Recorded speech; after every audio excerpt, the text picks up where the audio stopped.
Dans un coin reculé de la savane africaine, là où les vents charrient les souvenirs des ancêtres, se dresse un village vibrant de vie et de tradition. Parmi ses habitants, deux âmes éprises défitent les barrières du passé. Awa, fille du peuple mandé, et Kojo, fils des Akan. Ils s'aiment d'un amour pur, mais un amour interdit. Chaque soir, ils se retrouvent sous l'ombre bienveillante d'un baobab, contemplant le soleil couchant, rêvant d'un avenir où leur amour serait libre. Un matin, porté par l'espoir, Kojo se rend chez les parents d'Awa, accompagné des siens. Son cœur bat fort, tandis qu'il pénètre dans la grande case où les anciens des deux familles sont réunis. L'atmosphère est lourde, le silence pesant. Les visages sont fermés, empreints de méfiance et de souvenirs douloureux. Les blessures du passé ressurgissent, ravivant les vieilles rancœurs entre les deux ethnies. La demande en mariage est rejetée avec une froideur implacable. Le poids des traditions semble plus fort que l'amour de deux jeunes cœurs. Désespérés, Awa et Kojo décident de fuir sous le couvert de la nuit. Ils avancent à pas feutrés, main dans la main, jusqu'au grand fromager sacré. La lune éclaire leur chemin, mais une ombre surgit des ténèbres. Un ancien marabout du village, drapé de plumes et de symboles mystiques, se dresse devant eux. Il murmure des paroles interdites, invoquant la colère des ancêtres. Un vent violent balaie la savane et Kojo s'effondre, frappé d'un mal mystérieux.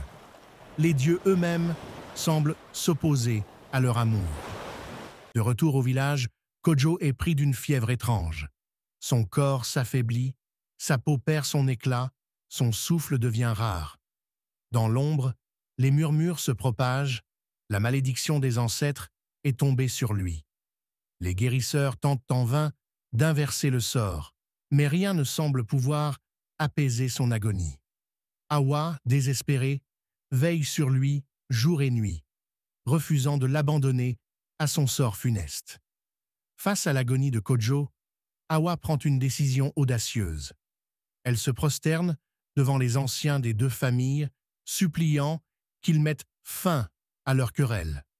Sa voix tremble sous l'émotion, mais sa détermination est inébranlable. Un silence pesant s'installe. Puis le père d'Awa, après un long moment d'hésitation, tend enfin la main vers la mère de Kojo. Le poids des rancœurs cède sous la force du pardon. Les cœurs s'ouvrent et la réconciliation devient possible. Sous l'arbre sacré, les promesses d'amour sont scellées. Les chants s'élèvent, les tambours résonnent, et le village tout entier célèbre cette union symbole d'une paix retrouvée. Kojo guérit, comme si l'amour et la réconciliation avaient brisé la malédiction. Ce mariage devient une légende transmise aux générations futures, rappelant que l'amour sincère peut surmonter les barrières les plus infranchissables. Les murs, bâtis par la peur et la rancune, s'écroulent face à la force du véritable amour. Il n'existe pas de frontières infranchissables quand les cœurs choisissent de s'unir. Awa et Kojo nous ont appris que l'amour sincère est la seule magie capable de guérir les blessures du passé.